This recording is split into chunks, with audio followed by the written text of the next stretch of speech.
Hello everyone. So আজি এই ভিডিওটো তোমালোকৰ লগত BSc ফাৰ্স্ট সেমিস্টাৰ examination 2021 ত অহা এটা কোৱেশ্চন সলভ কৰিম আৰু এই কোৱেশ্চনটো related to the topic linearly dependence. So মই লাষ্ট ভিডিওটো linear dependence of a vector বিষয়ে আমি আলোচনা কৰিছিলো আৰু linear dependence কি হয় সেই কনসেপ্টটো আমি ভালদৰে ডিসকাস কৰিছিলো সো আজি এই ভিডিওটোত এই কোৱেশ্চনটো পাৰ্টিকুলাৰ কোৱেশ্চনটো সলভ কৰিম আৰু এইটোৰ কোৱেশ্চনত মাৰ্কস আহিছিলে 2 মাৰ্কস দি পেলাই আহিছিলে तो क्वेश्चन तो मन करा show that the set of two vectors v1 and v2 is linearly dependent if at least one of the vectors is scalar multiple of others so আমাক দেখাব দিছে কি এই ভেক্টৰ দুটা linearly dependent বুলি দেখাব দিছে যদি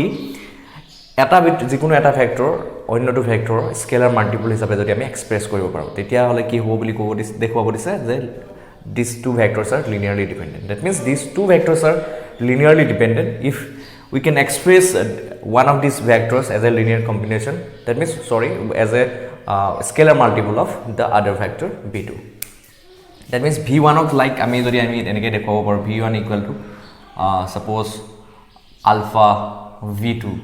so all of actually belego hobo pare all of a alpha to different thakibo pare but moi just যেটো consequence of the question আছে so সেই বস্তুটোৰ লগত ৰিলেট কৰি মই ক'ব বিচাৰিছো যে আমি যদি এনেকে v1 equal to v1 equal to alpha v2 হিচাপে দেখাব পাৰো বা v2 equal to alpha v1 হিচাপে দেখাব পাৰো তেনেহলে আমি ক'ব পাৰিম যে these two vectors are linearly dependent so আমি এইখিনি দেখাব লাগে so আমি কোৱেশ্চনটো সলভ কৰো এতিয়া তো কোৱেশ্চনটো আকবা মন কৰিবা show that the set of two vectors v1 and v2 is linearly dependent if at least one of the vectors is scalar multiple of the other so let's solve it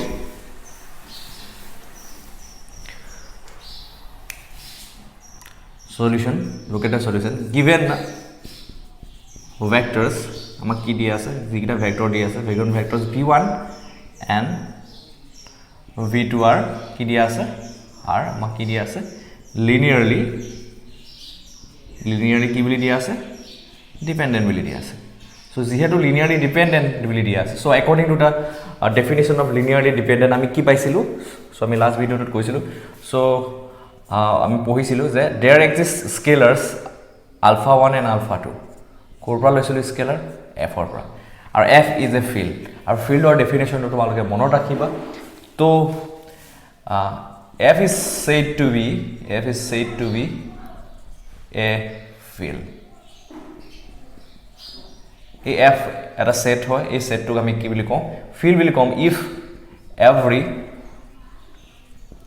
non zero element of f has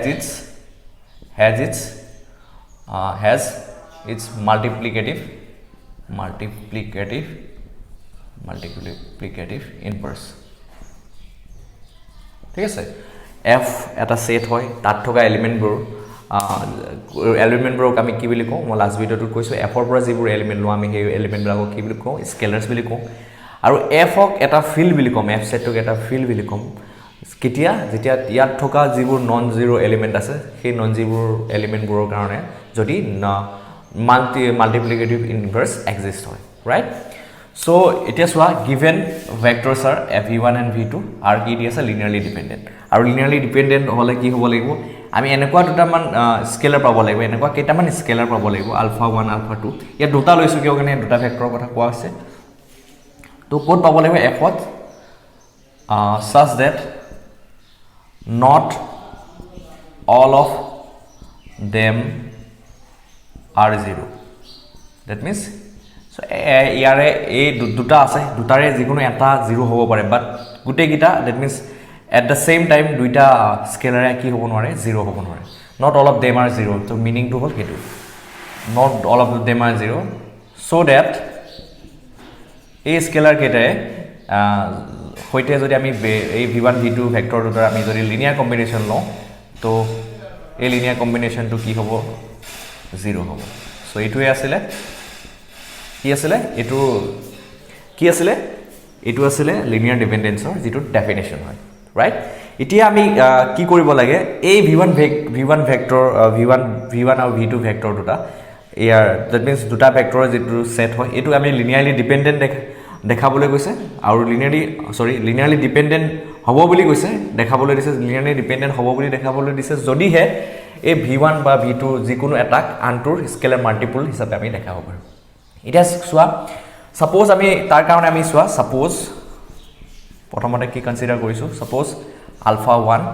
not equal to 0 suppose so কৈছে not all of them are equal to 0 that means যিকোনো এটা 0 হ'ব পাৰে বাট গুটেকিটা 0 হ'ব নোৱাৰে so α1 α2 ৰ ভিতৰত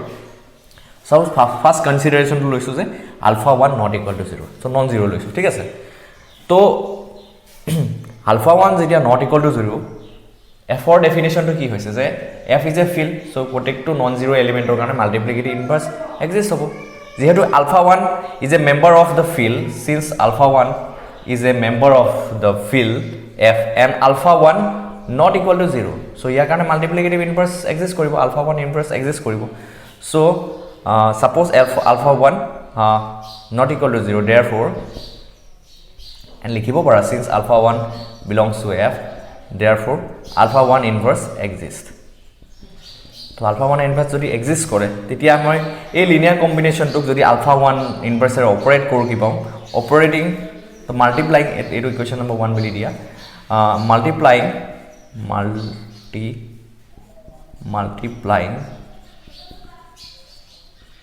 equation number 1 by alpha1 inverse we get so alpha1 inverse jodi ami multiply koru ami ki pam mon koriba ini mosi disu screenshot loi tomaloke note down kori rakhiba to ami linear combination to ki paisu alpha1 v1 plus alpha2 v2 bar etu equation number 1 ঠিক আছে এতিয়া আমি কৈছো কি alpha1 inverse re yak multiply korim alpha1 v1 bar alpha2 v2 bar equal to to alpha1 0 গুণ করলে 0 হবো so এটা সোয়া alpha1 inverse alpha1 v1 bar so alpha1 inverse alpha2 v2 bar equal to 0 so alpha1 inverse alpha1 তো কি হবো 1 হৈ যাব so v1 হৈ গল next plus কি পালো alpha1 inverse alpha2 that means what alpha2 divided by alpha1 v2 so equal to 0 so v1 equal to ki pala goy alpha2 minus alpha2 divided by alpha1 v2 so here pra ami ki likhibo paru so what we can write from here v1 is a scalar multiple from here we can write this implies that what this implies that what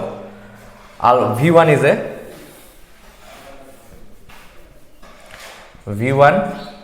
is expressible as a scalar multiple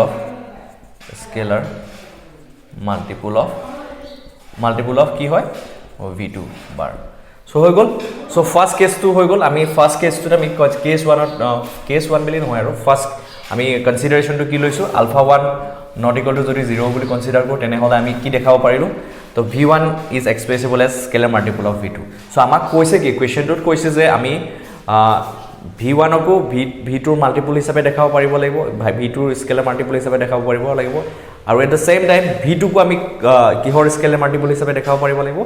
v1 ৰ scalar multiple হিচাপে দেখাব পাৰিব so এটা cash আমাৰ complete হৈছে আৰু সেই কেছটো হৈছে যে we can express v1 as a scalar multiple of the vector v2 so now we are going to show v2 is a scalar multiple of v1 then we are done so next one tomaloke mon kora so suppose ami ki korim alpha2 not equal to 0 and since alpha2 belongs to f therefore alpha2 inverse exists and now multiplying equation number 1 by alpha2 inverse we have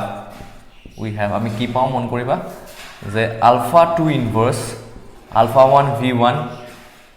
bar plus alpha2 v2 bar equal to 0 to ki paba iar pora alpha2 inverse alpha1 v1 bar plus alpha2 inverse alpha2 v2 bar equal to 0 and from here we have what alpha2 inverse alpha2 ki hobo 1 hoy jabo so v2 bar equal to minus alpha 2 inverse alpha 1 v1 bar. So a term to right hand side loi goru to kiman palugoi v2 bar equal to, so alpha 2 inverse so tolore ahile alpha 2 1 by alpha 2 hoy jabo, that means minus alpha 1 by alpha 2 v1. So from here what it implies that v2 bar is expressible as a scalar multiple of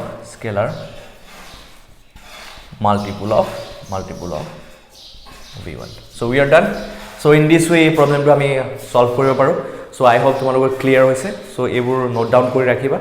Aru important kotha to hoise je concept to. So linearly dependence or jitu concept hoy he concept to janibo lagibo. So linearly dependence means ki hoy duta vector jodi linearly dependent boli ketia kom jodi he duta vector karone ami enokwa duta scalar pabo paru ji duta scalar not all of them are zero, such that the linear combination of the two vectors with the scalars will be 0. So a concept to follow koribole ami etu check korilu. So easily enokwa dhoroner problem solve koribo pariba, bas tumaloke koribo lagibo ki tumaloke concepts gula bhalke clear kori jabo lagibo. So more videos bur tumaloke systematically sai ahiba. So I hope jodi tumaloke etiao systematically sai asa ba already swa complete korisa tenehole ebla problem korte malokor ekko problem nohoy, kono dhoroner difficulty face nokora aru easily within a short time to tumaloke ebla problem or logot deal koribo pariba. So মই কব বিচাৰো যে তোমালোকে মোৰ চেনেলটোৰ লগত জড়িত হৈ থাকিবা আৰু নিশ্চয় তোমালোকে এই চেনেলটোৰ ভিডিঅ'বোৰৰ জৰিয়তে তোমালোকে নিশ্চয় হেল্প পাবা আৰু এক্সামত ভাল স্কোৰ কৰিব পাৰিবা. So thank you for visiting my channel and always stay in touch with this channel and always updated with new videos which is uploaded by me. So thank you for visiting my channel.